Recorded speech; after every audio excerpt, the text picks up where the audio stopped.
Alright, new season na ng PBB Celebrity Collab version 2, 2.0. So, I'm going to give my hot takes, my overreactions dito sa season na to. First of all, meron na atang 5 grupo. So, pinag-grupo-grupo na yung mga housemates natin sa bahay ni Kuya. That's good. I'll give my thoughts on each groups.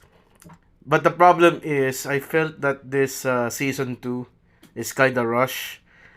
I mean, the uh, the netizens ay parang di pa caught up or di pa rin naka-move on sa cast ng season 1 and we already have the season 2 na nangyayari. So, what gives, di ba? It's hard to focus on this new season when the old season was really that epic and pretty much well loved ng sa ating mga manonood. Okay.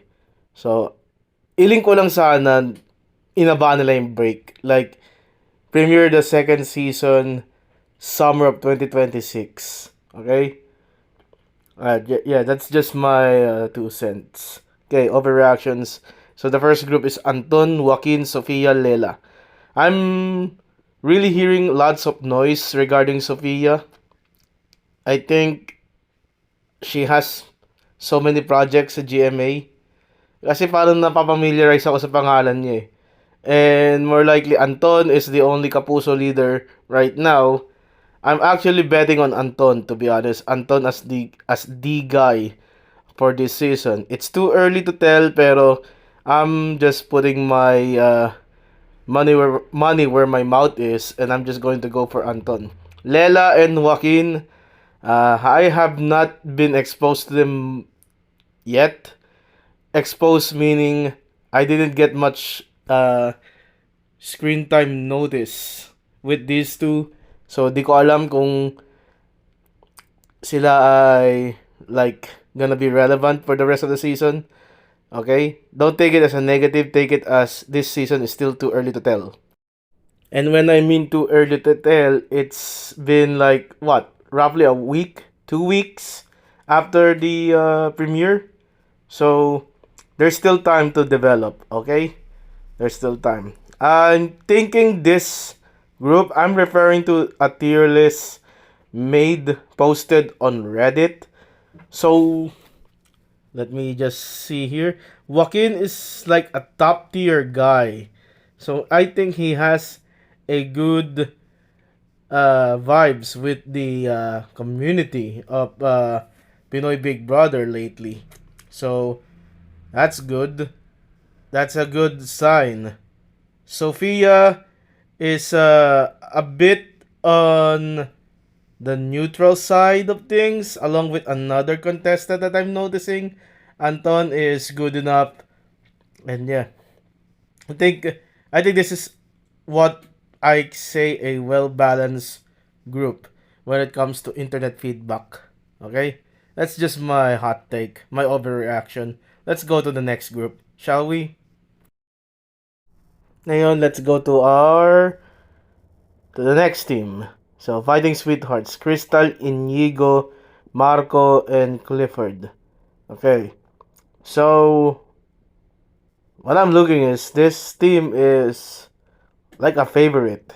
Marami ako nakikita comment regarding Crystal. And it's not really on her appearance dito sa Pinoy Big Brother. It's more of her appearance on the TV series What Lies Beneath, kung saan magaling siyang umarte. And I agree. Yung kanyang karakter doon as the young Erica, the young Kyla Estrada, she really is executing, or kumbaga parang siya nga si Kyla Estrada sa kanyang pag-aarte. Okay. So, when I look at the community tier list on Reddit, nakikita ko si Crystal top tier siya.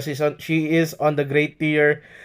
Clifford, not so much, is on good tier. And then, Marco is also good tier. And Clifford is on great tier. Yeah, so Crystal, Inigo, Marco, Clifford. Ang masasabi ko, I think this is a good team. It's a great team. Ang problema lang is, she pick all the boys. Puro lalaki ang pinili niya. I mean, I'm not saying it's wrong na puro lalaki ang pinili niya in case na may mga endurance tests. But she could have at least considered some of the girls, to be honest, dito sa team ni Crystal. Anyway, yeah, I'm going to be rooting for Crystal tentatively dito sa Pinoy Big Brother Celebrity Collab 2.0. So, kung may magbago man sa aking prediction, edi it is what it is. Pero initially, I'm going to go for Crystal. Actually, what lies beneath, I like Crystal, Eliza, and Reich, Team Mabel, di ba? Team Mabel. And I also like Anton and another leader that I'm going to talk about later in this video. So, ayun. Yeah, Team Crystal, pretty good. I think this will be the favorite for the... Ito yung paborito. Pero tingnan natin. I think having all boys, one girl in the lineup is a bit of a disadvantage. Walang diversity. Caramel Macutsi. It's the team ni Carmel, ni Heat, ni Rave, at ni Caprice. Okay. First of all, si Caprice is like an internet darling. Siya yung gusto ng mga tao. I don't see any negative comments towards her, which is really good. So, in case na may boboto kay na may boboto iligtas si Caprice, at least it's going to be guaranteed na safe siya. She's going to be like the Ralph ng season na to. Sana tama ako. And then there's Rave.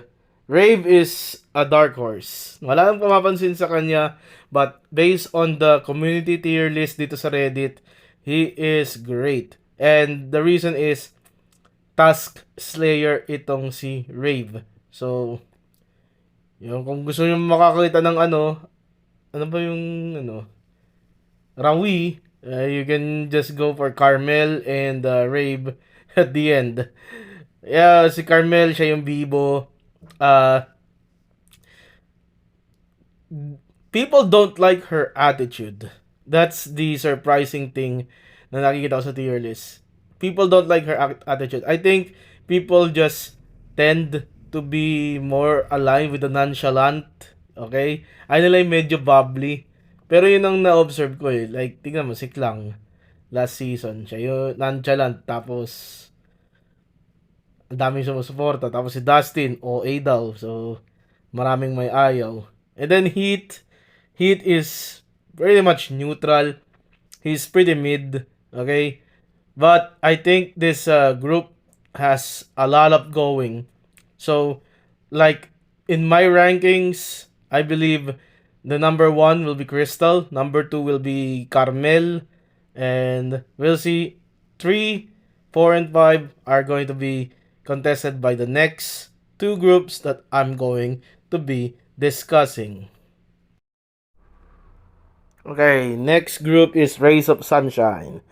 Reich, Winona, Fred, and Princess. Now, when it comes to being like popularity contest, Princess is one of those people that did not stand out. And it's just not me saying it. Reddit is also saying it. Okay? Tinitingnan ko lang dito eh. Yung first week tier list dito sa Reddit eh. Didn't stand out. Reich has much of a dark horse vibes, if I'm making myself clear. Okay? Because also, she doesn't stand out. This is a group of underdogs, I think. Yeah. Then Fred also didn't stand out tier. And then, Winona, medyo may mukha tong si Winona. Okay?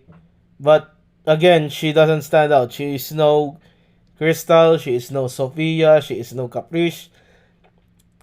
Yeah, I think this is a dark horse of a team. I'm not saying it's weak. I think this team has a lot of potential. They got a lot to prove with these groupings. And this is like yung reverse ni Crystal. Kumbaga dito, puro babae at isang lalaki. And I'm telling you what, yeah, I'm telling you right now, I think I like this composition kay Reich. Okay? I mean, doesn't stand out. It doesn't really mean it's a sexy pick, but I can see them winning. And that's a positive thing. I can see them winning. Uh, they got this aura na medyo dark horsey. Okay? Okay, let's go to the next team. The fifth and final team are Adorable Task Smashers. So, first of all, I'm surprised Eliza wasn't picked. Okay? I think Eliza is really good. Okay? I think Eliza is doing fine in the house. All in all, this is just a first week impression, but I think she has the face value, you know, the it factor para dito sa bahay ni Kuya. I guess may mga ayaw sa kanya. May napapanood akong reels eh. Na she's like doing love team things, and di ko alam bakit kung yun yung meta, di ba? Magka-love team ka. Again, I'm not saying na may ka-love team siya dito or gusto niya, pero I think isa sa mga team niya may gustong i-develop. Like Miguel. Miguel is the final leader. Tapos may scene dito sa PBB like kino-comfort niya at si Elisa kasi ang magiging mentality dito mga tira-tira to eh. Mga tira-tira yung mga nakuha ni Miguel eh. And then Miguel just said, "You'll be my first person. You'll be my first pick if I had to choose." It's like yun yung mga smooth talk nitong ni Miguel eh. You know? Miguel is showing some good leadership skills. Not gonna lie, okay? He's like Dustin if Dustin is a bit likable. Wow, that's that's a lot coming from me na sinuportahan si Dustin. Anyway, Ashley, yeah, doesn't ring a bell for me. She needs some more exposure. To be honest. She is neutral dito sa tier list na binabasa ko, but she needs more exposure sa camera in order to let me know about her. Again, this is just the first week. I'm just overreacting. Okay? Opinions are subject to change.